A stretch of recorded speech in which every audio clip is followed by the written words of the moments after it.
Imagine you're sitting at a table, right? And you're trying to solve this massive jigsaw puzzle. Oh, I know where this is going. Yeah, so you spent hours painstakingly organizing the pieces. You've figured out the borders, you've sorted the colors, and you are finally zeroing in on those last few missing spots. Right. But right as you reach out to snap that final piece into place, it literally changes shape in your hand. Like you look down and all the pieces on the table are melting. Just morphing. Yeah, exactly. They're morphing into completely different forms.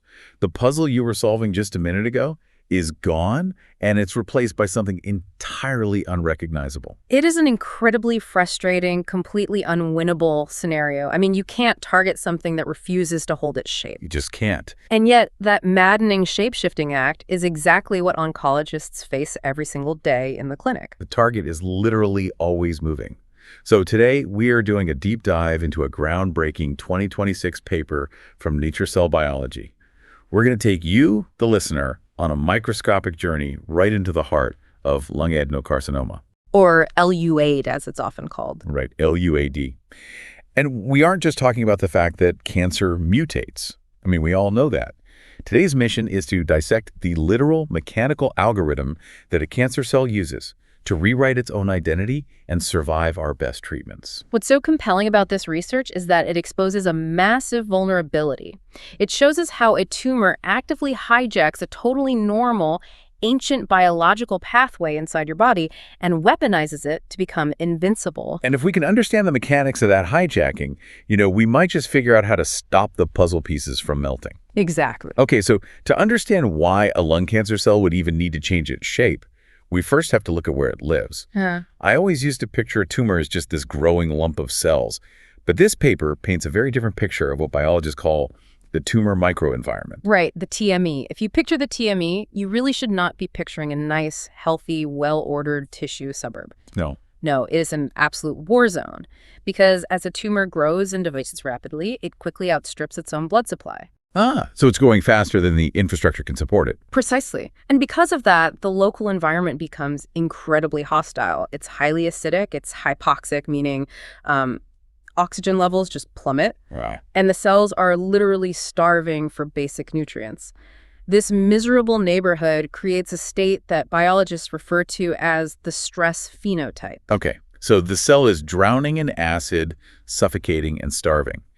How on earth does a normal biological system even realize it's in that much danger? Like, how does it detect the stress? Well, normal cells actually have a brilliant built-in alarm system specifically designed for these moments. It's called the integrated stress response, or the ISR. The ISR, yeah. And the mechanics of this are fascinating. At the very edges of the cell's awareness, there are 4 highly specialized sensors. Like antennas. Sort of. They're a type of protein called kinases, and they go by the names PRK, GCN2, PKR, and HRI. Okay, wait. Are they all looking for the same thing, or are they scanning for, different types of damage? Oh, they are highly specific. Each one is calibrated to detect a totally different flavor of cellular disaster. Give me an example. So PRK, for instance, is triggered when it detects a pileup of misfolded proteins inside the cell's manufacturing center. So like a factory jam. Exactly. Then GCN2 is specifically tuned to sense when the cell runs completely out of amino acids, literal starvation. Okay, that's 2. Then PKR is constantly on the lookout for double-stranded RNA, which usually means a viral infection. And finally, HRI monitors the cell to ensure it has enough essential building blocks, like him, to function. So it's basically like having 4 different types of security cameras wired up around a building. That's a great analogy. You've got one looking for intruders, one checking the power grid, one watching the water supply. But I'm assuming that no matter which camera spots the danger, they all have to wire back to some kind of central alarm system, right? That is exactly how it works. And that central alarm system, the master switch, is a tiny protein subunit called EIF2 alpha. EIF2 alpha. When any of those 4 kinases detect a threat, they reach out and attach a chemical tag to EIF2 alpha. Like flipping the switch. Exactly. It's a phosphate group, and they attach it to a highly specific microscopic location. It's the 51st amino acid on the protein chain, which happens to be a serine. So wait, they tag serine 51? Yes.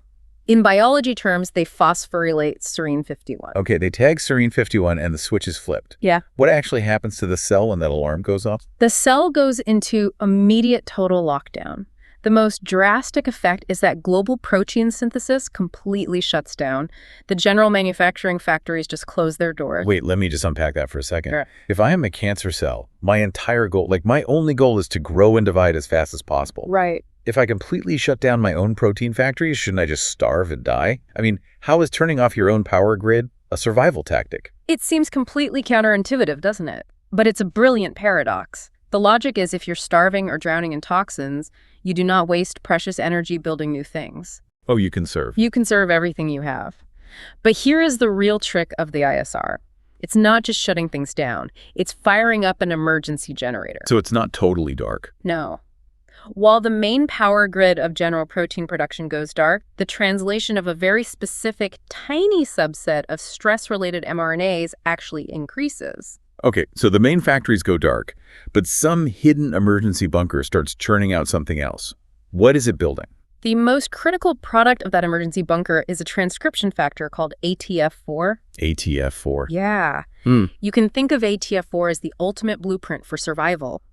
When ATF4 floods the system, it activates a whole network of genes that help the cell clear out waste, scavenge for alternative nutrients, and essentially hunker down and survive until the storm passes. Okay, let me just pause here and make sure I'm holding all these pieces together for you, the listener, because this mechanism is wild. Let's do a quick recap. Go for it. Bullet 1.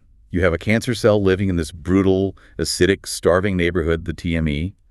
Bullet 2, the 4 security cameras, those kinases we talked about, detect the damage. Bullet 3. They flip the master switch by tagging serine 51 on EIF2 alpha. And bullet 4. Normal factories stop, but the survival protein ATF4 ramps up. Perfect summary. So think about how you react to a crisis. Do you shut down your normal routine to focus entirely on the emergency? That's exactly what the cell is doing. But, and this is a question I want to throw to you listening, what happens when a cell stays in crisis mode permanently? Because a normal cell would just do this for a few hours, just until the stress passes. Precisely. It's meant to be a temporary lifeboat. But what this paper demonstrates is that cancer cells co-opt this system. They pull the alarm and then they literally break the handle. Wow. They stay in crisis mode permanently, using that ATF4 blueprint not just to survive the neighborhood, but to thrive in it. That brings up such an interesting question.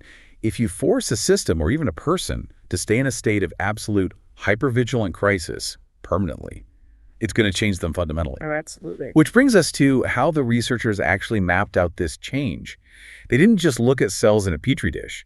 They built a really sophisticated evolutionary roadmap using mice, right? Yes. And to get a clean look at the evolution, they started at the very beginning.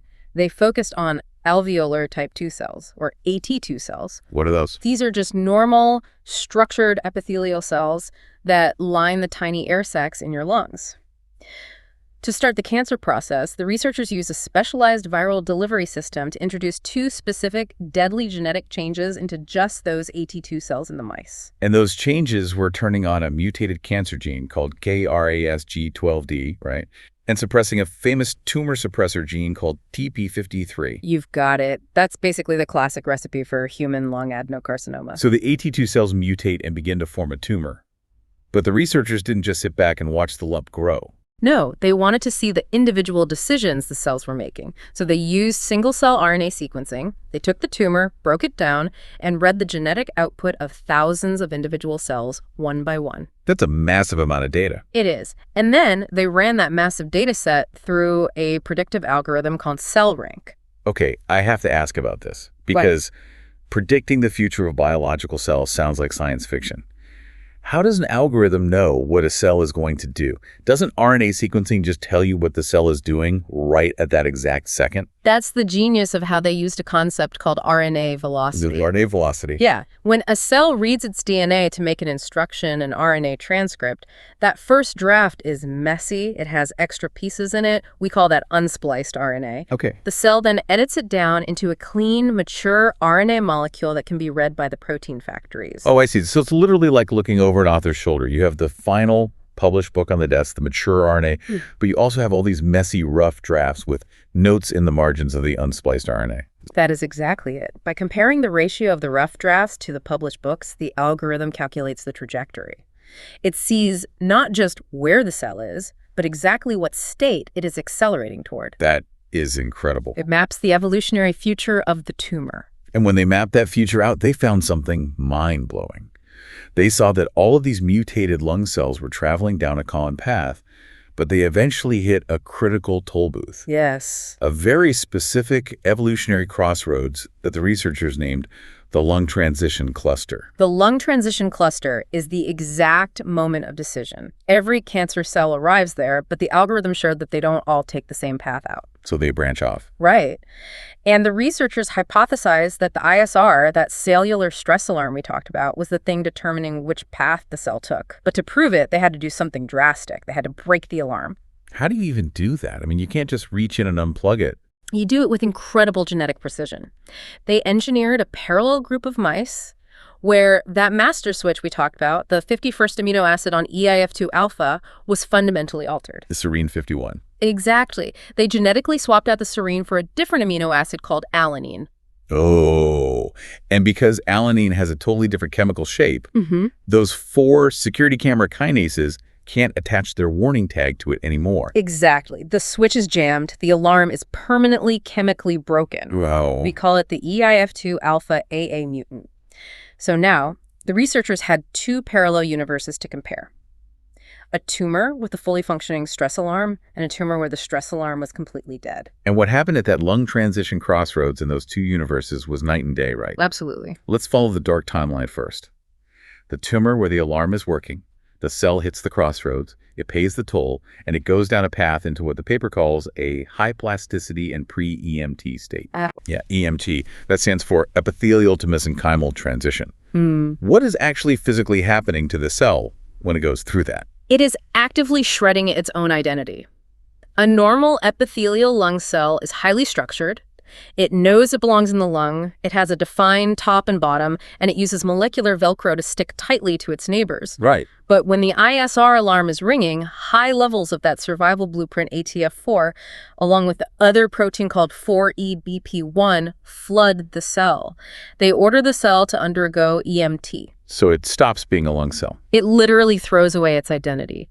The researchers tracked a specific genetic marker called NKX21. You can think of NKX21 as the cell's lung passport. Oh, lung passport. I like that. It's the molecular signature that says, I am an alveolar lung cell. During EMT, the cell deletes that passport. It unzips the molecular Velcro holding it to its neighbors. It loses its rigid structure and morphs into this shapeless, highly mobile, stem cell-like rogue. It's turning into the melting puzzle piece.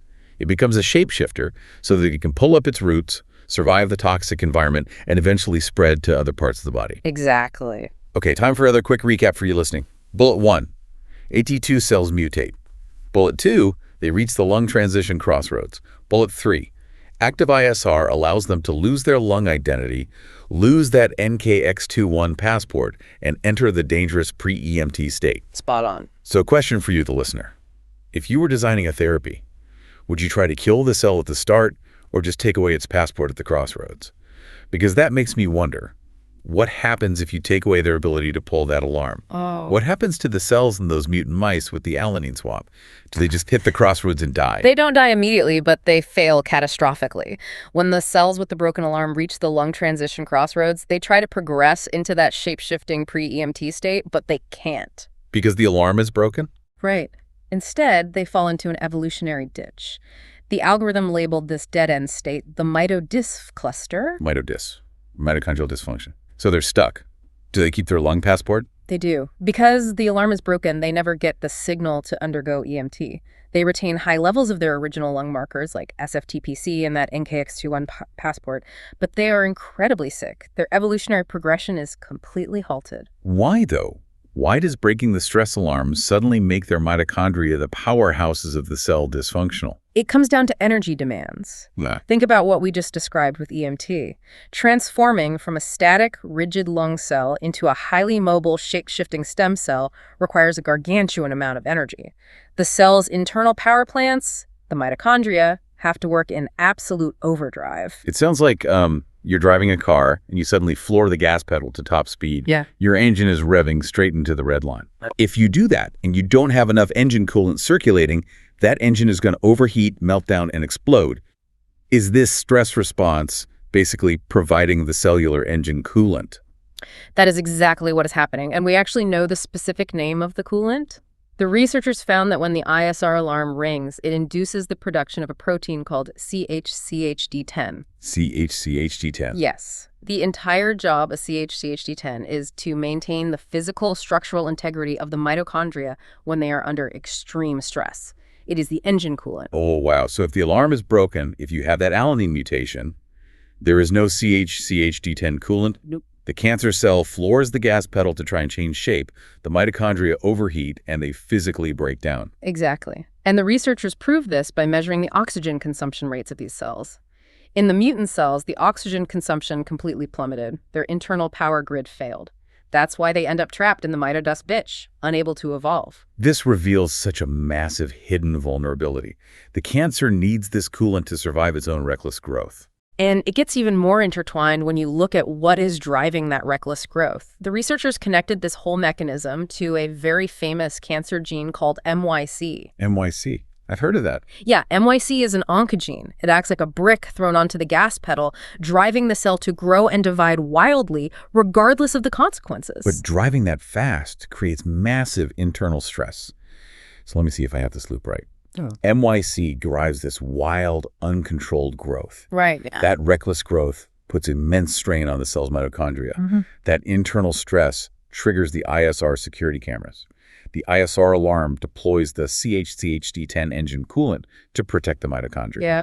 And because the mitochondria are now protected, MYC can push the cell even harder. It is a brilliant, entirely toxic feedback loop. They constantly feed off each other. The cancer relies completely on the ISR to manage the catastrophic consequences of its own aggressive biology, break the ISR, take away the coolant, and MYC's relentless driving literally destroys the cell from the inside out. Okay, let's recap this toxic loop for the listener. Bullet 1.